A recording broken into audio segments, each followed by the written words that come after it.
Innal hamdalillah nahmaduhu ta'ala wa nasta'inuhu wa nastaghfiruh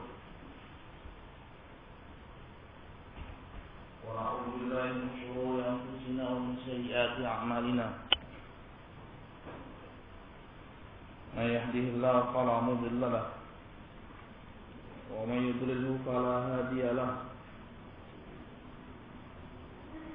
وأشهد أن لا إله إلا الله وحده لا شريك له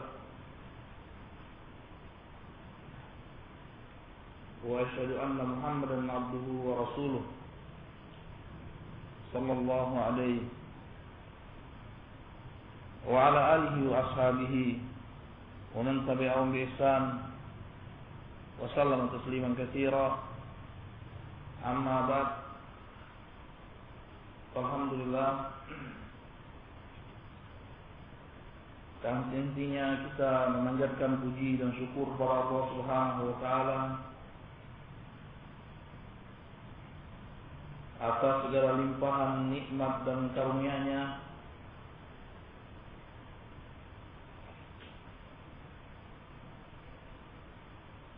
Apakah itu nikmat iman, nikmat Islam, nikmat amal saleh, nikmat sehat, nikmat kesehatan, nikmat memiliki waktu luang dan lain sebagainya, yang semua nikmat Allah Subhanahu wa taala yang tiada terkira. Sebagaimana Allah Subhanahu wa taala berfirman, wa in ta'uddu ni'matallahi la tuhsuha. Apabila kalian berusaha untuk menghitung-hitung nikmat Allah Subhanahu wa taala, maka mustahil kalian bisa menghitungnya. Maksudnya, yang dikehendaki dari ayat ini berarti apalagi berusaha mensyukurinya. Kalau sekiranya menghitung nikmat saja kita tidak diberikan kemampuan oleh Allah Subhanahu wa taala, apalagi berusaha untuk mensyukuri semua nikmat Allah Subhanahu wa taala yang Allah berikan kepada kita. Itu merupakan suatu perkara yang lebih mustahil lagi. Maka sepantasnya lah kalau kita meningkatkan rasa syukur kita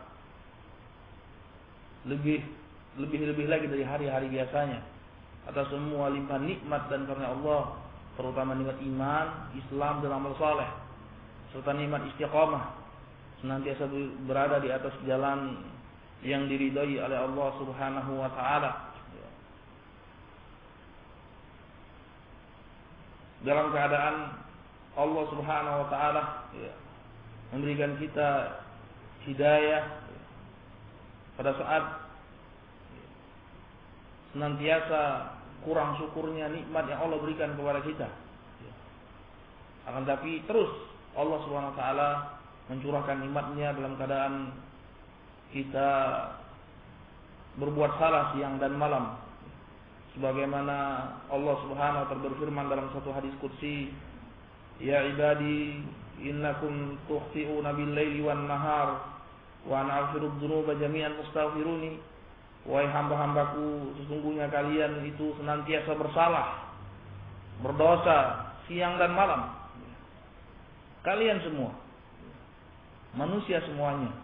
Akan tapi Allah Subhanahu wa taala mengatakan, ketahuilah bahwasanya sesungguhnya aku adalah Allah yang Maha Pengampun lagi Maha Pemaaf, maka minta ampunlah kepadaku, bertaubatlah kepadaku, niscaya aku akan ampunkan dosa-dosa kalian semuanya. Ini meminimalisir dari betapa kurangnya syukur kita kepada Allah Subhanahu wa taala. Maka sepantasnya lah kita banyak-banyak bertobat dan istighfar, minta ampun kepada Allah atas kurangnya syukur nikmat kita kepada Allah Subhanahu wa taala. Dan dengan nikmat Allah jualah akhirnya kita dipertemukan di majelis yang mulia ini dalam rangka tafaqquh fid din, dalam rangka memperdalam hazanah ilmiah Islamiyah yang perkara ini merupakan tanda atau ciri di mana Allah Subhanahu wa taala menghendaki kebaikan kepada seorang hamba. Sebagaimana Rasulullah sallallahu alaihi wasallam pernah bersabda, "Man yuridillahu bi khairan yufaqihu fid din." Barang siapa yang Allah Subhanahu wa taala kehendaki pada dirinya kebaikan, maka niscaya Allah Subhanahu wa taala akan berikan pemahaman tentang din. Allah akan berikan tambahan ilmu Islam. Berarti barang siapa yang Allah tidak kehendaki pada dirinya kebaikan, maka dia tidak akan diberikan pemahaman yang benar tentang din. Ya. Tidak akan ditumbuhkan pada dirinya rasa cinta, mencintai ilmu. Ya. Jauh dari ilmu, ini adalah tanda-tanda Allah Subhanahu wa taala tidak mencintai seorang hamba tersebut. Sebagaimana di hadis yang lain Rasulullah SAW bersabda, "Innallaha subhanahu wa ta'ala yu'tid dunya liman yuhibbu wa liman lam yuhib, wa lam yu'tid din illa liman yuhib." Sesungguhnya Allah Subhanahu wa taala itu memberikan dunia, nikmat yang sifatnya nikmat duniawiyah, kepada orang yang Allah cintai dan kepada orang-orang yang Allah juga tidak cintai. Akan tapi Allah Subhanahu wa taala sekali-sekali tidak akan memberikan din. Allah Subhanahu wa taala tidak akan memberikan ilmu dan amal kepada seorang hamba kecuali hamba tersebut dicintai oleh Allah Subhanahu wa taala. Dan mudah-mudahan usaha kita untuk tafaqquh fid din, untuk memperdalam Islam dan mengamalkannya, ini merupakan bukti cinta Allah Subhanahu wa taala kepada kita semua.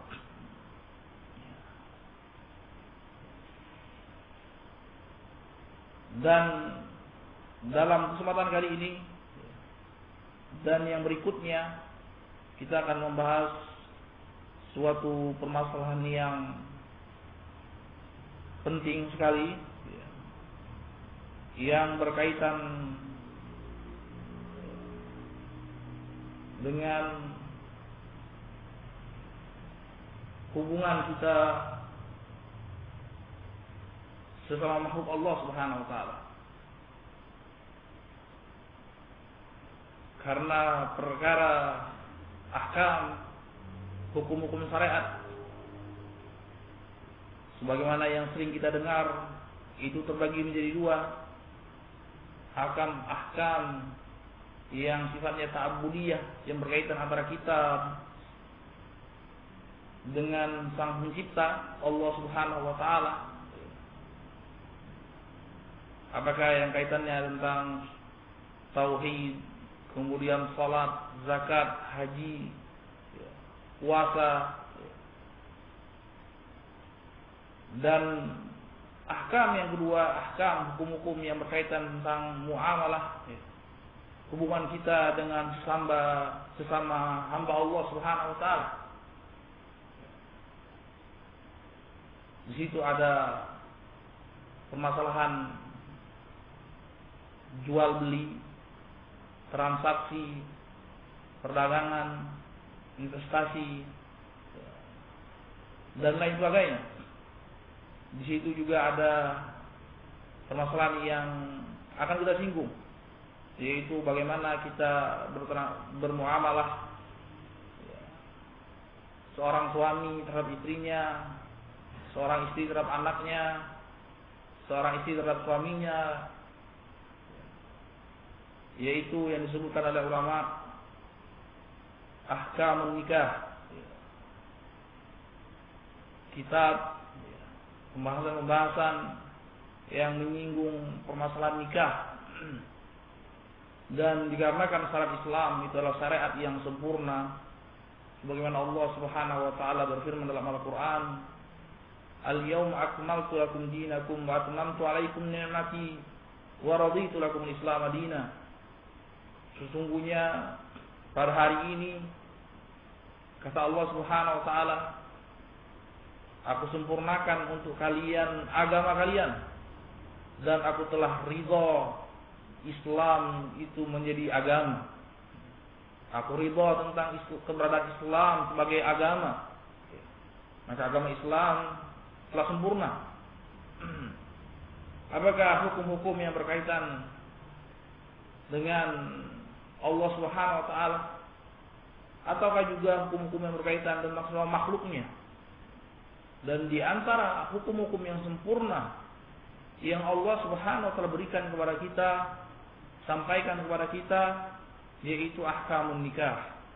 Hukum-hukum yang berkaitan tentang kehidupan suami istri beserta anak-anaknya.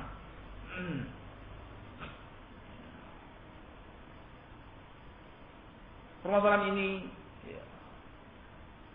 permasalahan yang penting, yang dari situ akan bisa membahagiakan seorang hamba Allah di dunia maupun akhirat. Dengan nikah yang di situ ada mawaddah, di situ ada rasa cinta kasih antara suami dan istri,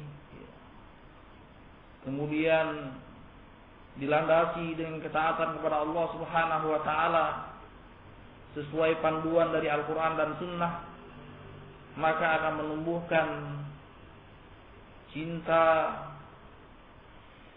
yang diridhai oleh Allah Subhanahu wa taala, cinta karena Allah Subhanahu wa taala. Dan ini merupakan amalan yang sangat-sangat terpuji, amalan yang sangat-sangat mulia di sisi Allah Subhanahu wa taala, akan menjadi sebab di mana Allah Subhanahu wa taala akan melindungi, merahmati mereka yang ketika makhluk semuanya mengharapkan rahmat Allah Subhanahu wa taala ketika itu. Di antaranya suatu hadis yang disebutkan oleh Imam Bukhari dan Muslim dari sahabat Abu Hurairah radhiyallahu taala anhu yang berbunyi, sab'atun yudhilluhumullah yauma la dhilla illa dhilluh. 7 kelompok manusia yang akan dinaungi oleh Allah Subhanahu wa taala dengan naungan yang diciptakan Allah Subhanahu wa taala untuk mereka, yang mana manusia semuanya merasakan kelaparan, kehausan, penderitaan, kepanasan yang tiada tara. Akan tapi 7 kelompok orang ini dirahmati oleh Allah Subhanahu wa taala, mendapatkan kedamaian, mendapatkan kesejukan, mendapatkan ketenangan, kedamaian di hari kiamat kelak di padang mahsyar.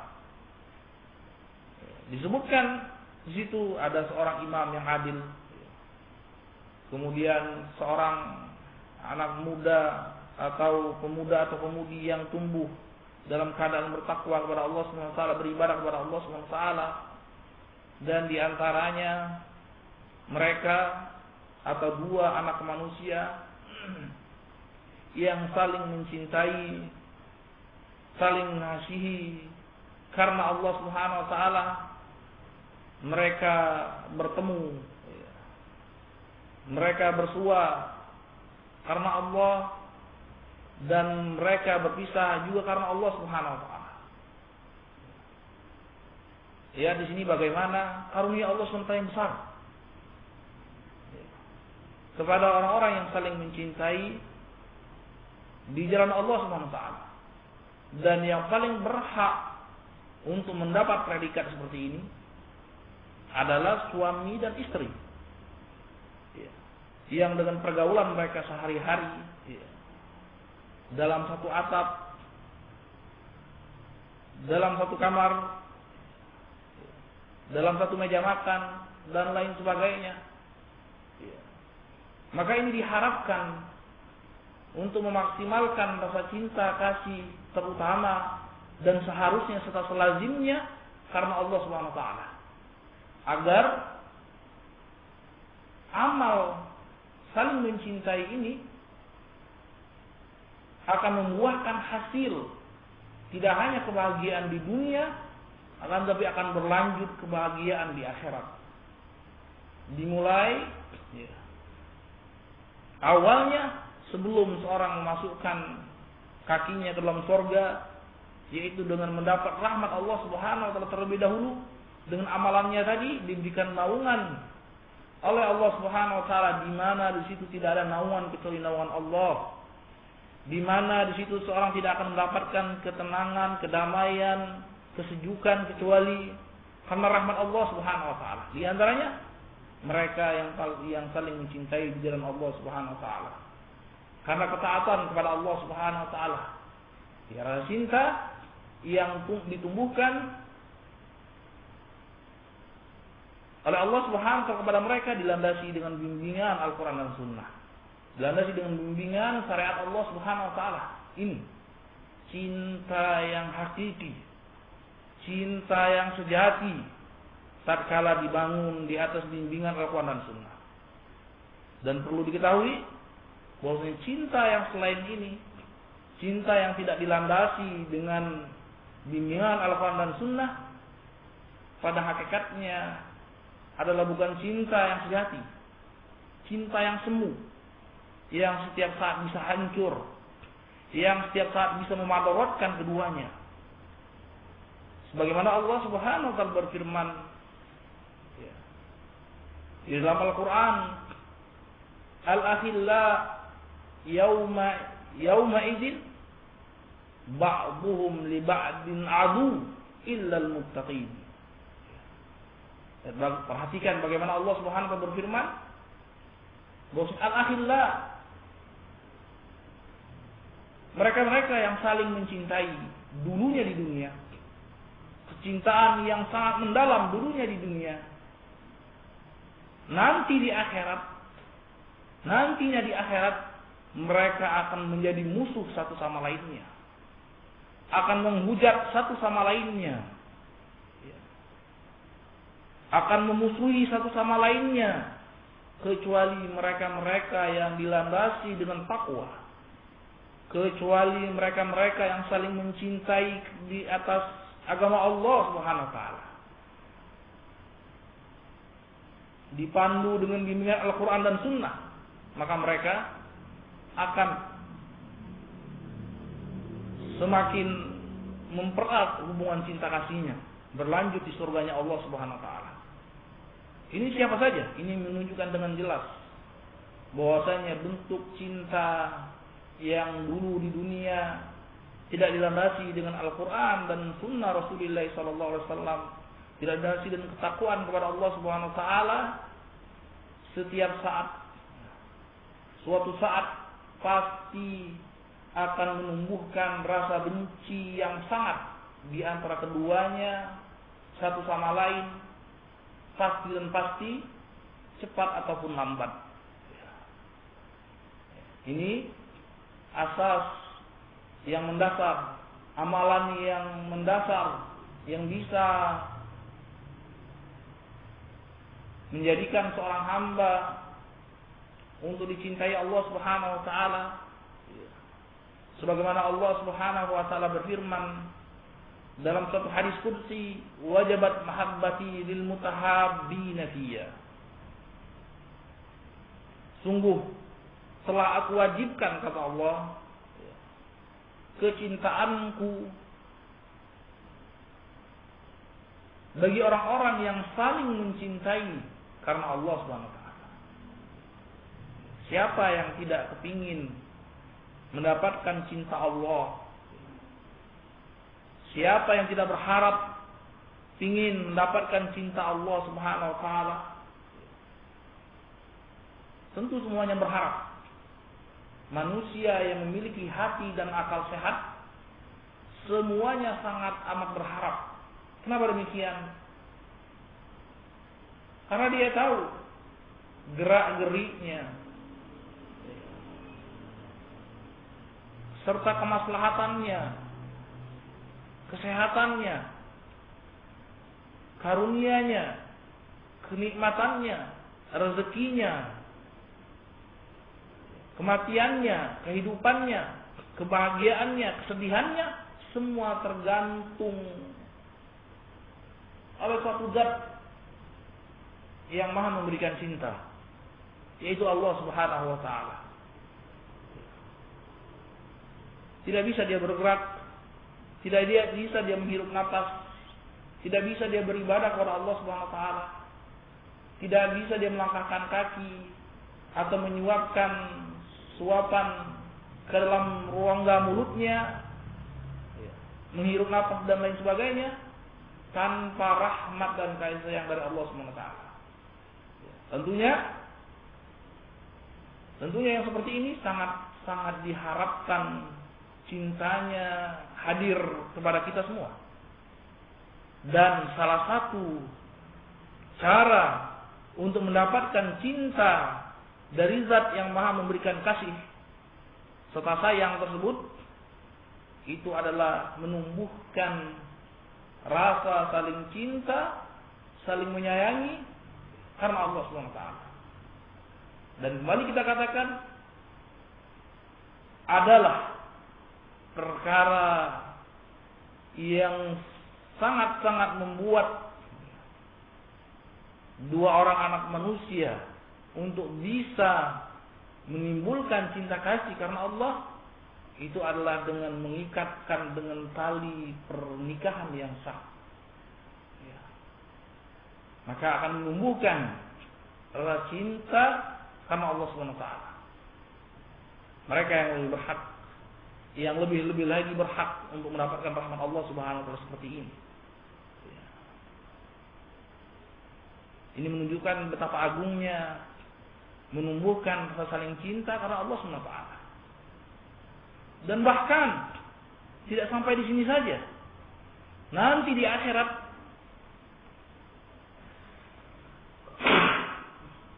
alhamdulillah.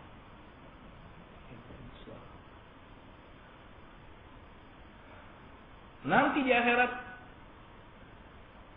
dijelaskan oleh Rasulullah SAW bahwasanya karunia Allah Subhanahu wa ta'ala sebagaimana disebutkan dalam suatu hadis, al-mutahabbuna fiyya ala manabirin min nur yaumal qiyamah yaghbitumul anbiya wa syuhada. Sesungguhnya ketahuilah, mereka-mereka yang dulu di dunia saling mencintai karena Allah, menumbuhkan rasa cinta kasih karena Allah, maka nanti di akhirat Allah Subhanahu wa ta'ala akan letakkan mereka di atas mimbar-mimbar cahaya di surganya Allah Subhanahu wa ta'ala di hari kiamat kelak, di akhirat kelak. Allah Subhanahu wa ta'ala akan meletakkan mereka di atas mimbar-mimbar cahaya. Wallahu ta'ala a'lam. Allah Subhanahu wa ta'ala Maha tahu seperti apa bentuknya, seperti apa megahnya, seperti apa indahnya di sisi Allah Subhanahu wa ta'ala. Mereka orang-orang yang saling mencintai karena Allah ini akan diletakkan oleh Allah Subhanahu wa ta'ala di atas mimbar-mimbar cahaya yang mana para nabi dan para syahid juga mengharapkan posisi yang seperti itu. Lihat betapa agungnya, betapa mulianya, betapa membahagiakannya amalan saling mencintai karena Allah Subhanahu wa ta'ala, saling menyayangi karena Allah Subhanahu wa ta'ala. Dan yang semuanya ini yang paling berhak untuk mendapatkan predikat seperti itu, yaitu kasih sayang antara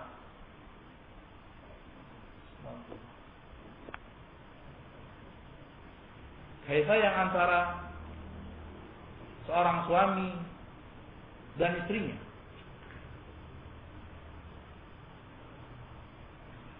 Demikian mulianya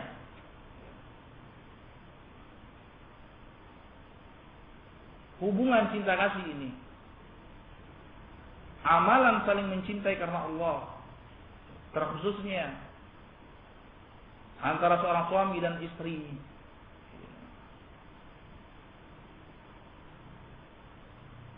Maka dari sini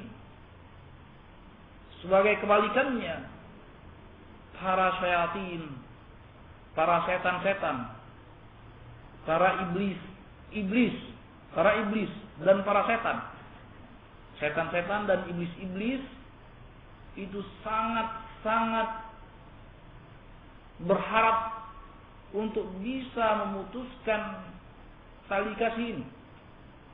Karena dia tahu bahwasanya amalan di situ amalan yang mulia, yang bisa mendekatkan seorang kepada Allah SWT, yang bisa mengantarkan seorang untuk dicintai oleh Allah, yang bisa mengantarkan seseorang untuk bisa dirahmati oleh Allah, yang mengantarkan seorang untuk bisa dinaungi oleh naungan Allah, yang mengantarkan seorang untuk bisa ditempatkan di atas mahligai cahaya di sisi Allah SWT. Maka iblis sebagai kelazimannya, sebagai musuh Allah SWT dan musuh orang-orang yang beriman, dengan sangat gigih untuk memutuskan tali kasih ini. Sebagaimana dalam suatu hadis Rasulullah SAW bersabda, Inna Allah subhanahu wa ta'ala akan inna iblis la yada'u arsyahu alal ma' thumma yabutu sarayahu fa'azamuhum indahu manzilah a'zamuhum fitnah. Sesungguhnya iblis, raja iblis, itu meletakkan singgasananya di atas samudra. Raja iblis meletakkan singgasananya di atas samudra.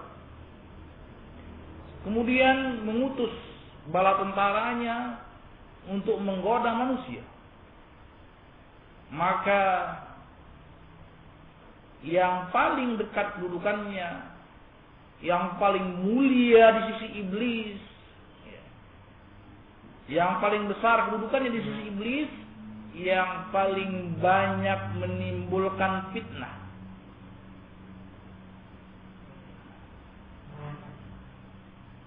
Kemudian di antara para tentara iblis ini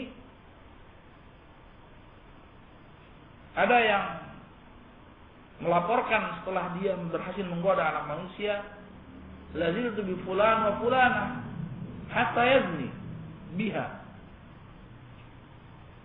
Qala ma sana'ta syai'an fayadu. Aku, kata iblis ini, bala tentara iblis, masih saja menggoda si fulan dengan si fulana, sehingga aku goda mereka sehingga terjatuh kepada zina. Maka Raja Iblis mengatakan, ma sana'ta syai'an. Pada hakikatnya engkau tidak berbuat sesuatu. Karena bisa jadi mereka berbuat taubat kepada Allah Subhanahu wa taala dan Allah terima taubat mereka dan mereka dekat kepada Allah Subhanahu wa taala dengan taubatnya. Kemudian datang lagi bercerita dan dikatakan oleh iblis seperti itu. Kemudian datang iblis yang lain, dia melaporkan apa? Dia melaporkan, maziltu bi fulan wa fulana hatta tallaqa imra'atah. Faqala na'am anta. Kata iblis, salah seorang bala tentara iblis ini, aku masih saja menggoda si fulan dengan si fulana hingga dia ceraikan istrinya,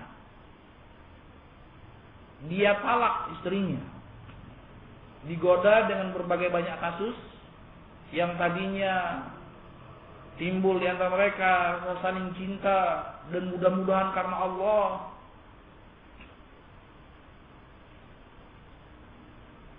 akan tapi iblis tidak suka yang demikian. Karena iblis benci suatu amalan yang bisa mendekatkan orang kepada Allah. Yang tadinya iblis khawatir kalau terus mereka tumbuh di antara mereka rasa saling cinta karena Allah SWT, maka akan semakin dekat kepada Allah, akan semakin dekat kepada rahmat Allah. Maka iblis dengan kuat tenaga menimbulkan fitnah di antara keduanya, menimbulkan buruk sangka di antara keduanya, menimbulkan percecokan di antara keduanya, sampai akhirnya rasa saling cinta karena Allah tadi habis, pupus, melayang di tiup angin. Sehingga berakhirlah dengan talak, berakhirlah dengan perceraian.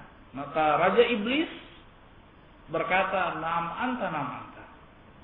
Betul, kamulah termasuk orang yang paling dekat kedudukannya daripada aku.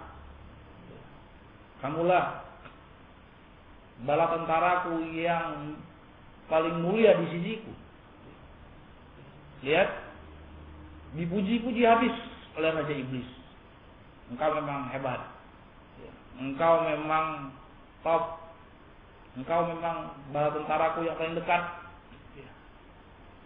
Karena berhasil menghilangkan suatu amalan yang mulia di sisi Allah Subhanahu wa taala, memupuskan suatu amalan yang sangat-sangat mendasar dari kehidupan kebahagiaan seorang hamba Allah Subhanahu wa taala, yaitu amalan cinta kasih karena Allah Subhanahu wa taala, yang tadi mestinya bisa dinaungi oleh naungan Allah, yang tadi semestinya bisa mendapatkan rahmat Allah. Yang seperti ini membuat iblis khawatir. Yang tadinya mestinya bisa rahmat Allah, cinta Allah Subhanahu wa taala akan menghampirinya, akan tapi haris iblis begitu berhasrat sekali untuk bisa memutuskan tali kasih tadi, sehingga berakhirlah dengan putusnya tali kasih, putusnya saling perasaan saling cinta karena Allah SWT, hancur dikarenakan iblis laknatullah alaihi. Dari sini jelaslah, gamblang sudah betapa nikah di dalam Islam merupakan amalan yang agung di sisi Allah Subhanahu wa taala.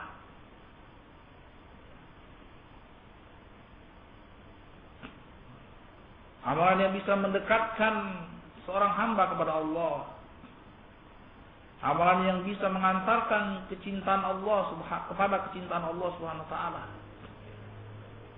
Apabila tadi sebagaimana kita katakan, apabila tali kasih yang bentuknya pernikahan itu sesuai dengan koridor syariat Islam, sesuai dengan bimbingan Al-Quran dan Sunnah, akan mengantarkan kepada cinta yang sejati di atas Al-Quran dan Sunnah, dikarenakan ketakwaan kepada Allah, serta akan berlanjut cinta tersebut sampai akhir hayat dan sampai nanti bertemu di sisi Allah Subhanahu wa taala, di surganya Allah Subhanahu wa taala. Inilah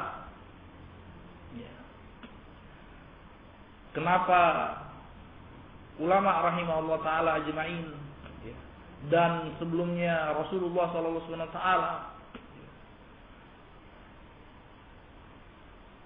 mengupas permasalahan nikah dengan sedetail-detailnya, karena ini adalah amalan yang agung, amalan yang mulia di sisi Allah Subhanahu wa taala.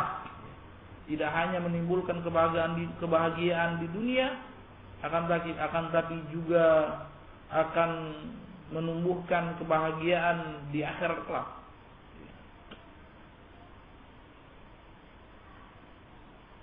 Dan mudah-mudahan Allah Subhanahu wa taala memberikan taufik kepada kita untuk menyelesaikan hukum-hukum yang berkaitan tentang nikah sesuai dengan bimbingan Al-Quran dan Sunnah, agar kita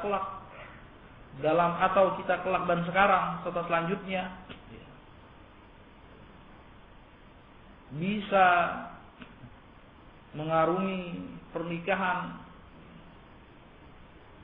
sebagaimana yang dikehendaki oleh Allah Subhanahu wa taala. Dan tentunya mustahil akan tumbuh amalan nikah dan akan mengakibatkan pahala yang besar di sisi Allah kalau tanpa dilandasi dengan ilmunya. Itu satu perkara yang mustahil. Karena nikah yang akan menimbulkan satu amalan yang mudah di sisi Allah sebagaimana kita sebutkan tadi, itu haruslah dilandasi dengan kecintaan di jalan Allah Subhanahu wa taala. Dan tidak bisa tumbuh rasa cinta di jalan Allah kalau ternyata perkara-perkara yang berkaitan tentang nikah tidaklah diilmui. Jangankan cuma perkara nikah, perkara yang paling agung di sisi Allah, perkara tauhid, maka Allah dari situ Allah perintahkan untuk diilmui. Sebagaimana Allah Subhanahu wa taala berfirman dalam Al-Qur'an, "Fa'lam annahu la ilaha illallah wastaghfir li dzambik." Ilmuilah, ketahuilah, ilmuilah tentang tauhid. Ilmuilah tentang la ilaha illallah. La ma'budu bihaqqin illallah. Tiada zat yang berhak untuk diibadahi kecuali Allah. Tiada zat yang berhak untuk disembah kecuali Allah. Tiada zat yang berhak untuk diharapkan rahmatnya kecuali Allah. Tiada zat yang berhak diserahkan kepadanya persembahan ibadah kecuali Allah. Inilah hakikat tauhid. Allah SWT menegaskan fa'lam annahu la ilaha illallah. Ilmuilah tentang tauhid. Maka termasuk dari konsekuensi tauhid itu adalah beramal, mengamalkan suatu amalan karena Allah SWT. Dalam hal ini nikah akan dicintai oleh Allah apabila nikah tersebut sesuai dengan koridor syariat. Nikah akan dirahmati dan diridhoi oleh Allah apabila nikah tadi sesuai dengan bimbingan Al-Quran dan Sunnah Rasulullah SAW. Maka otomatis akan menumbuhkan amalan yang mulia di sisi Allah Subhanahu wa taala. Maka dari sini ulama di antaranya Imam Bukhari dan lain sebagainya mengatakan bahwasanya ilmu itu hendaklah didahulukan sebelum berbuat dan beramal. Ya. Maka Imam Bukhari mengatakan bab al-ilmu qabla al-qawli wal amal. Bab tentang betapa urgennya ilmu sebelum berkata dan berbuat, sebelum beramal.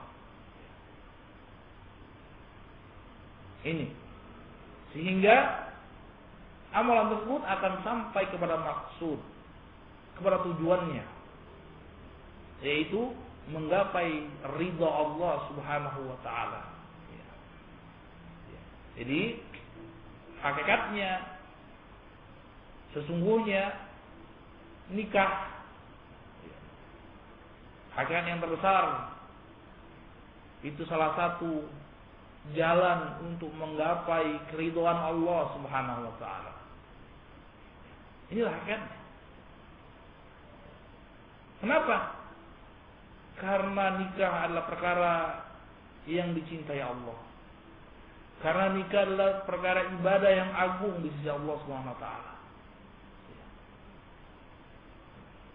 Dan yang namanya ibadah tidak akan diterima di sisi Allah tanpa landasan ilmu, tanpa bimbingan ilmu dari Al-Quran dan Sunnah Rasulullah SAW yang sahih.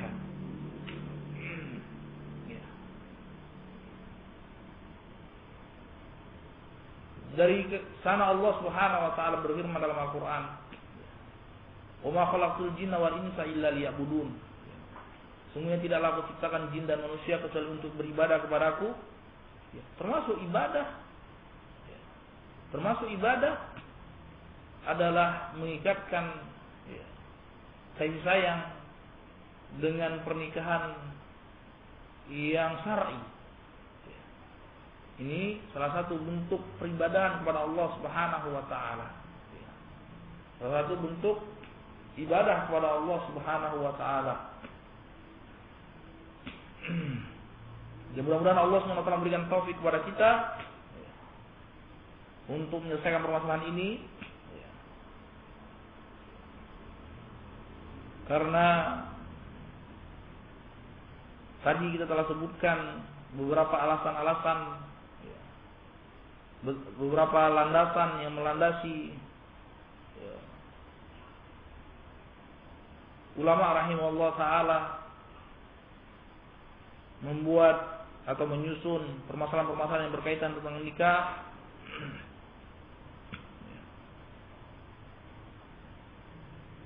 Agar maksud daripada nikah tercapai untuk kita semua.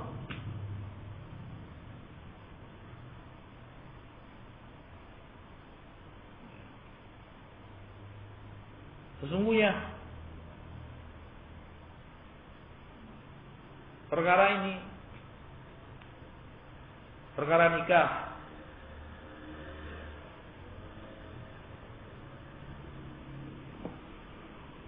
telah disyariatkan oleh Allah Subhanahu wa taala dalam Al-Qur'an,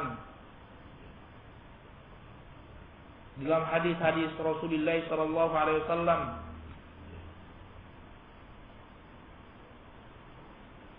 dan telah disepakati oleh ulama tentang syariatnya.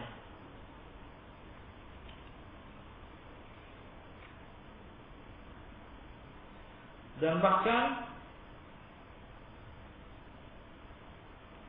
Allah Subhanahu wa taala jadikan nikah sebagai sunnah para nabi, sebagai jalan hidup para nabi,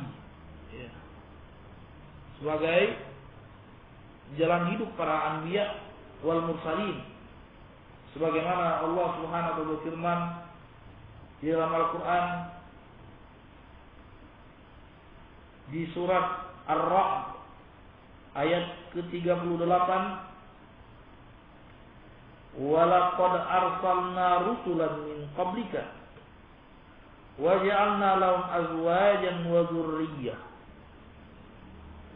Sungguh, kata Allah, kami telah utus para rasul sebelum engkau, wahai Rasul Muhammad, wahai Nabi Muhammad, wa ja'alna lahum azwajan wa dzurriyyah, dan kami jadikan bagi mereka pasangan-pasangan, istri-istri dan anak-anak.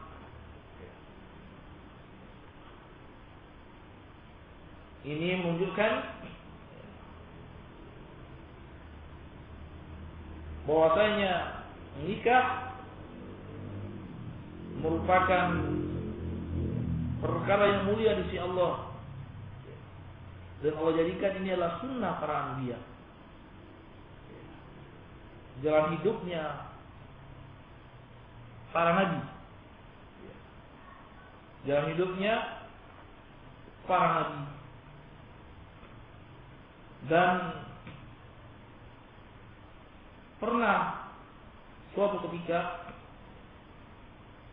ada sebuah hadis yang diriwayatkan oleh Imam Bukhari dan Muslim dari sahabat Anas. Suatu ketika datang 3 orang sahabat Rasulullah SAW mengamati rumah tangga Rasulullah SAW. Karena kebetulan rumah Rasulullah SAW itu persis berada di sisi Masjid Nabawi, Rasulullah dan para istrinya berada persis di sisi Masjid Nabawi. Tiga orang sahabat tadi bertanya tentang ibadah Rasulullah SAW. Ingin mengamati ibadah Rasulullah SAW. Dan mereka setelah dikasih tahu, mereka berkata, wa aina nahnu minan nabi SAW. Kita tidak bisa dibandingkan dengan Rasulullah. Karena sesungguhnya Rasulullah SAW qad ghufira lahu ma taqaddama min dzambihi wa ma ta'akhkhar.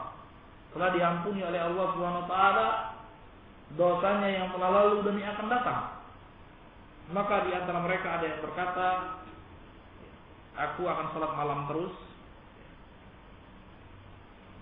Satu malam suntuk aku akan salat. Satu orang lagi, aku akan berpuasa setiap hari dan tidak berbuka-buka. Satu orang lagi, aku akan lebih sempurna, aku akan tidak menikah sama sekali. Biar aku bisa menyempurnakan peribadahanku.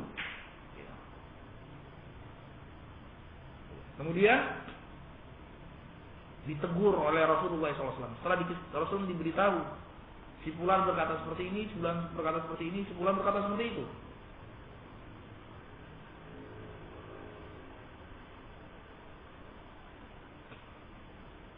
Maka Rasulullah SAW bersabda, kamu sekalian, engkau yang berkata seperti itu, ketahuilah sesungguhnya, wallahi inni la akhsyakum billah, sesungguhnya aku manusia yang paling takut kepada Allah, manusia yang paling bertakwa di sisi Allah. Akan tapi kalian lihat, aku berpuasa dan aku juga pernah berbuka. Artinya tidak setiap hari Rasulullah SAW berpuasa. Kadang berpuasa, kadang tidak. Aku tidur, aku salat dan aku tidur. Aku tidak melulu tidur. Aku tidak melulu salat dan aku tidak melulu tidur. Wa atazawwajun nisa, dan aku menikahi istri-istri. Aku memiliki istri-istri. Faman raghiba an sunnati falaysa minni. Maka barang siapa yang benci, tidak suka terhadap sunnahku, maka bukan bagian dari aku. Dari sini Rasulullah SAW menyebutkan bahwasanya nikah itu adalah sunnah Rasulullah SAW. Barang siapa membenci nikah, maka bukan dari golongan Rasulullah SAW. Karena tadi kita telah sebutkan betapa agungnya nikah di sisi Allah SWT, betapa agungnya mengikatkan tali kasih, cinta sayang, kasih sayang di jalan Allah SWT. Dan itu adalah ibadah yang mulia di sisi Allah SWT. Barang siapa yang membenci sunnahku, maka bukan dari golonganku, kata Rasulullah SAW.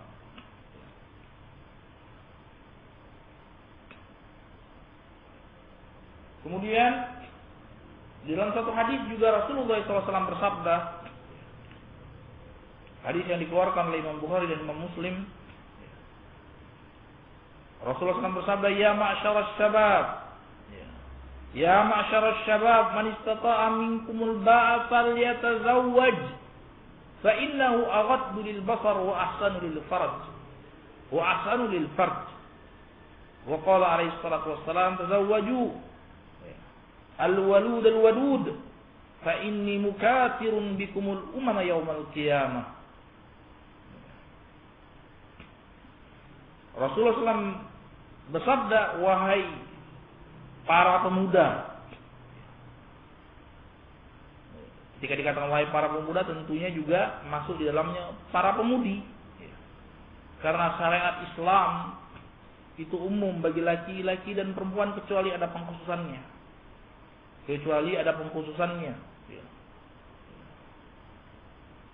Tapi pada umumnya syariat Islam itu mencakup laki-laki dan perempuan. kecuali perkara-perkara yang terbatas saja. Termasuk keumuman, itu syariat untuk menikah itu untuk pemudi dan pemuda. Wahai para pemuda dan pemudi, kata Rasulullah, man istata'a minkumul ba'ah falyatazawwaj fa innahu aghaddu lil basar wa ahsanu lil farj. Wahai para pemuda dan para pemudi, barang siapa di antara kalian yang telah memiliki kemampuan untuk menikah, barang siapa di antara kalian yang telah siap untuk menikah, maka menikahlah. Fa innahu aghaddu lil basar, karena nikah yang diridhai Allah, nikah itu akan semakin bisa menjaga pandangan mata kalian daripada perkara-perkara yang diharamkan oleh Allah SWT, dan akan menjaga kemaluan kalian. Dari sini menunjukkan bahwasanya cara untuk iffah, cara bagi pemuda dan pemudi untuk menjaga diri agar pandangan matanya bisa ditundukkan daripada perkara-perkara yang diharamkan Allah. Sebagaimana Allah Subhanahu wa taala berfirman, "Wa qul lil mu'minina yaghuddu min absarihim wa yahfadhu furujahum." Dan Allah berfirman kepada perempuan, "Wa qul lil mu'minati yaghuddna min absarihinna wa yahfadhna furujahum." Sama, wahai para pemuda, katakanlah wahai Rasul kepada kaum mukminin supaya mereka itu menjaga pandangannya, tidak melepaskan pandangannya kepada perkara-perkara yang diharamkan oleh Allah Subhanahu wa taala.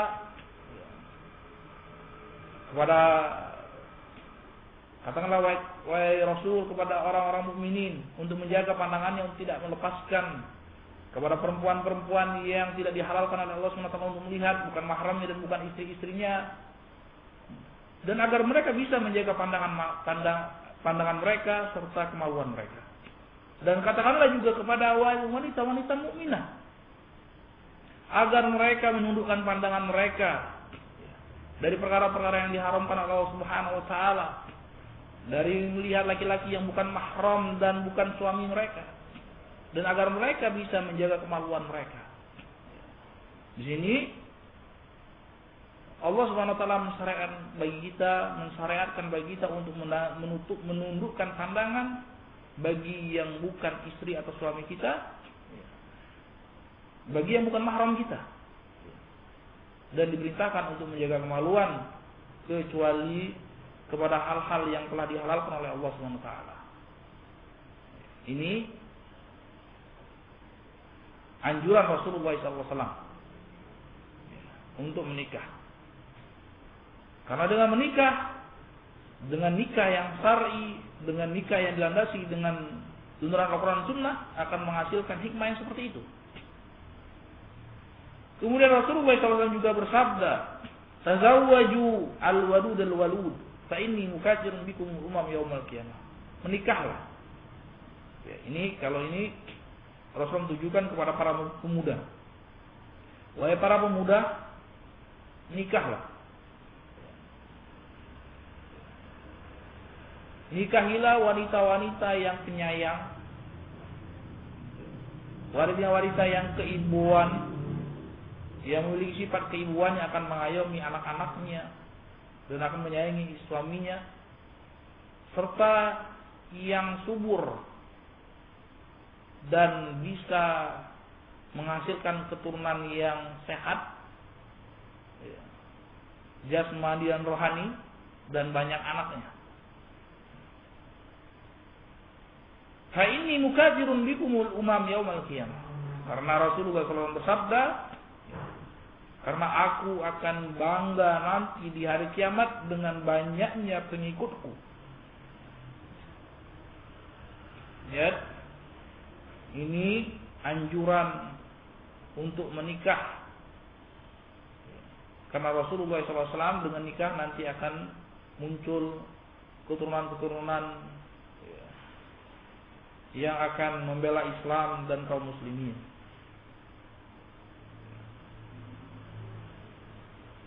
Kemudian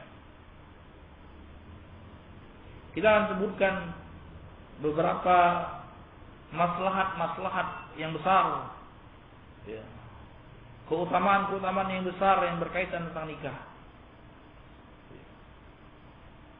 Di antara maslahatnya,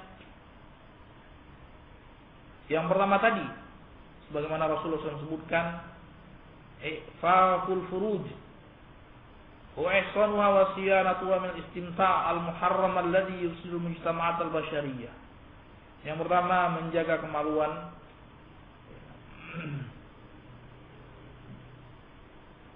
daripada hal-hal yang diharamkan Allah yang bisa merusak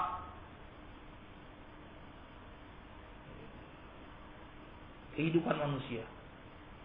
Karena hakikatnya zina adalah perkara yang sangat-sangat dimurkai oleh Allah Subhanahu wa taala dan akan merusak semuanya. Ya. Akan merusak semuanya. Ya.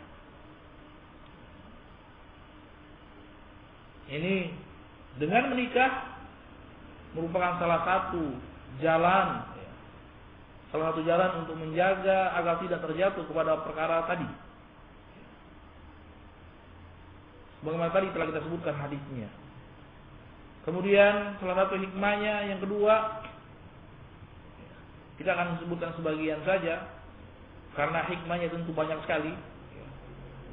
Karena tidak ada satu syariat pun kecuali hikmahnya besar. Ada yang sebagian kita ketahui, ada yang sebagian lagi hanya diketahui oleh Allah Subhanahu wa taala. Kemudian di antara hikmahnya, maslahatnya, yaitu usulus sakn wal uns baina zawjain wa usul rahan nafsiyah. Perkara kedua, hikmah yang kedua, sebenarnya tadi telah kita singgung di awal-awal, yaitu hikmah yang kedua, tumbuhnya rasa senang, rasa damai, rasa bahagia antara suami dan istri. Ini sehingga menimbulkan rasa cinta, saling mencintai karena Allah Subhanahu wa taala. Sebagaimana Allah Subhanahu wa taala berfirman dalam Al-Qur'an di surat Ar-Rum ayat 21, "Wa min ayatihi an khalaqa lakum min anfusikum azwajan litaskunu ilaiha wa ja'ala bainakum mawaddatan wa rahmah." Allah Subhanahu wa taala berfirman,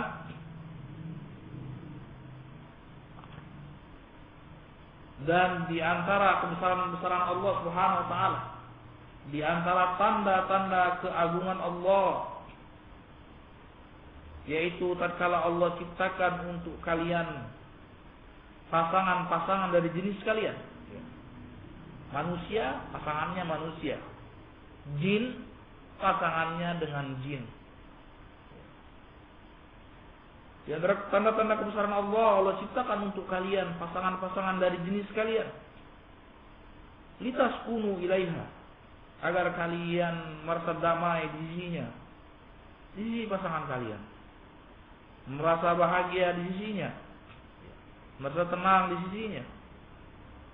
Wa ja'ala bainakum mawaddatan wa rahmah, dan Allah jadikan di antara kalian, di antara pasangan-pasangan tadi, mawaddatan wa rahmah, cinta kasih, kasih sayang dan rahmat.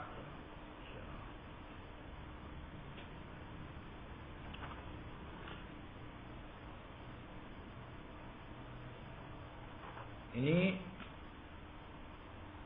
kemudian di antara hikmah-hikmah dari mengikatkan tali kasih dengan pernikahan,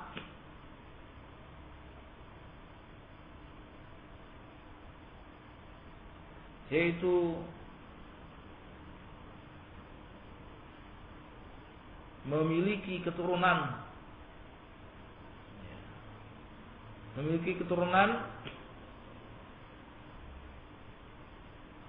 Tentunya yang diharapkan dari keturunan-keturunan tadi agar mereka bisa beribadah kepada Allah dan membela agama Allah Subhanahu wa taala dengan kemampuannya masing-masing. Karena itu yang diharapkan sesungguhnya dari memiliki keturunan. Bukan cuma sekedar punya anak kemudian tidak jelas ke arah mana mereka diarahkan. Maka yang seperti ini bisa menjadi madarat, bukan manfaat, bukan maslahat.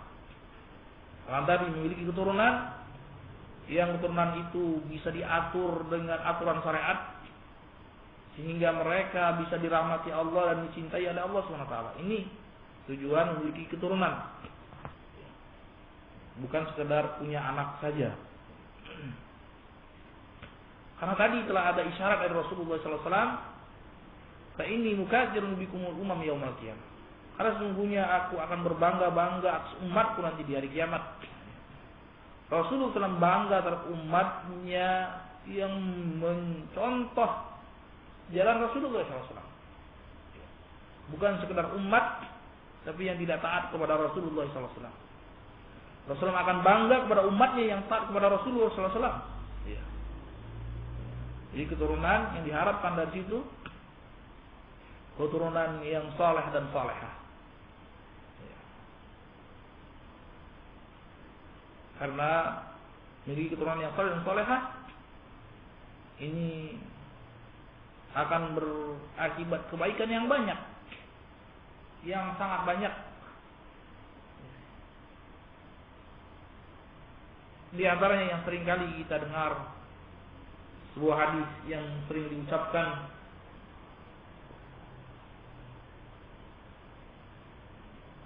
dan disampaikan oleh dai-dai, suatu hadis yang mulia.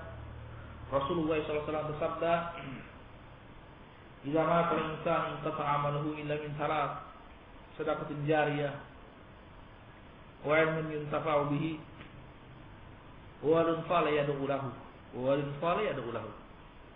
Apabila manusia meninggal maka akan terputuslah amalannya kecuali dari 3 perkara, di antaranya sedekah yang jariyah, seorang yang berinfak, yang bersedekah, yang sedekah itu mengalir, artinya yang tidak terputus. Apakah dengan bentuk mewakafkan sebidang tanah untuk dakwah di jalan Allah SWT, apakah mewakafkan untuk membuat masjid di jalan Allah Subhanahu wa taala, apakah dengan menyebarkan buku-buku Ahlus Sunnah, ataukah dengan hartanya dia bisa menyalurkan kepada orang-orang yang hendak berdakwah dengan ilmunya. Maka seperti ini, ilmu yang dia dakwakan akan mengalir juga kepadanya. Karena sebab dia, seorang tersebut bisa berilmu, seorang tersebut bisa berdakwah jalan Allah SWT. Kemudian ilmin yuntafa'u bihi, kemudian yang kedua ilmu yang bermanfaat, ilmu Al-Quran dan ilmu Sunnah yang bermanfaat. Kemudian anak yang soleh yang mendoakannya. Ini disebutkan oleh Rasulullah anak yang soleh, bukan sembarang anak, tapi anak soleh yang mendoakan orang tuanya. Jadi akan sampai. Ini isyarat dari Rasulullah SAW bahwasanya dengan menikah yang syar'i maka diharapkan akan memperoleh keturunan yang saleh dan salehah, dan akan membuat Rasulullah SAW bangga nanti di hari kiamat. Ya. Jadi harapan keturunan yang soleh itu akan membela agama Allah Subhanahu Wa Taala dengan ilmunya, dengan waktunya, dengan hartanya, dan dengan dirinya. Karena semestinya seorang muslim itu lebih mencintai agama Allah daripada mencintai dirinya sendiri. Dia harus sanggup berkorban untuk agama Allah, dirinya, waktunya, ilmunya, dan hartanya, membela agama Allah Subhanahu Wa Taala. Karena itulah hikmah diciptakannya kita, diciptakan jin dan manusia untuk membela agama Allah Subhanahu Wa Taala semampu mereka.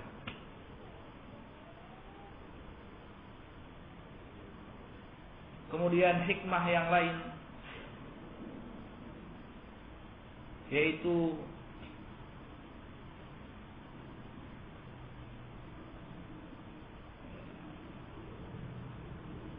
at-tarafu bi banil insan bainal insan ainal hayatil bahimiyah ila al-hayatil insaniyah al-karimah. Mengangkat harkat dan martabat manusia dengan menikah, mengangkat harkat dan martabat manusia daripada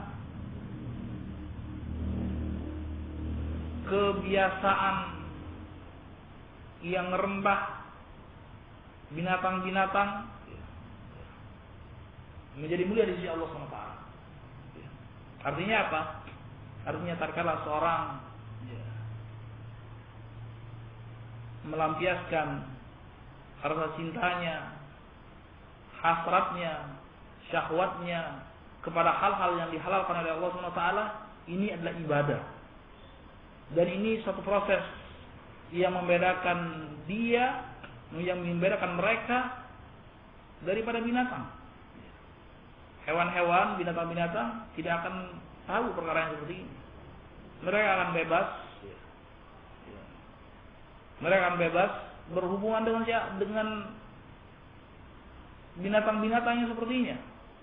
Jadi di sini Syekh Shalih Al-Fauzan hafizahullah taala hendak menyampaikan bahwasanya yang terjatuh kepada hubungan seksual tapi tidak dilandasi dengan tali pernikahan, ini layaknya seperti kehidupan para binatang dan mungkin lebih jelek, karena binatang sudah ditakdirkan Allah SWT tidak berakal, sehingga wajar apa yang mereka lakukan seperti itu. Tapi manusia, mereka memiliki akal sehat dan hati nurani, sehingga semestinya malu untuk dikatakan mereka setara binatang, sehingga mengangkat derajatnya, harkat dan martabatnya dengan pernikahan yang telah disahkan oleh Allah Subhanahu wa taala sesuai dengan koridor Al-Qur'an dan Sunnah. Ini salah satu bukti yang menunjukkan manusia itu mulia di sisi Allah Subhanahu wa taala, di antaranya dengan mengikatkan tali kasih di jalan Allah Subhanahu wa taala. Karena mulia, tatkala seorang istri melampiaskan hasratnya kepada suaminya dan suami melampiaskan hasratnya, syahwatnya kepada istrinya, inilah ibadah. Ibadah di sisi Allah Subhanahu wa taala. Sebagaimana Rasulullah SAW bersabda, "Wa fi mut'i ahadikum shadaqah." Dan tatkala kalian menggauli istri kalian, dan tatkala suami istri bergaul, itu ada sedekah. Itu adalah sedekah di sisi Allah SWT. Para sahabat bertanya, "Wahai Rasulullah, ayati ahaduna syahwatahu fa yakun lahu ajrun?" Apakah seorang suami melampiaskan syahwatnya, seksualnya kepada istrinya, dan sebaliknya istrinya melampiaskan syahwatnya kepada suaminya, di situ ada pahala? Rasulullah SAW bersabda, tidak langsung dijawab oleh Rasulullah SAW, karena jawaban sudah tentu iya, tapi dijelaskan lagi oleh Rasulullah SAW, "Ara'aita Lau wada'aha fil haram akana alayhi wizr? Fakadzalika idza wada'a fil halal kan lahu ajrun. Bukankah kalian tahu kalau sekiranya dia letakkan syahwatnya tadi tidak kepada perkara yang dihalalkan oleh Allah, bukankah kalian tahu kalau sekiranya dia letakkan syahwatnya kepada perkara yang diharamkan Allah, maka mereka akan mendapat dosa?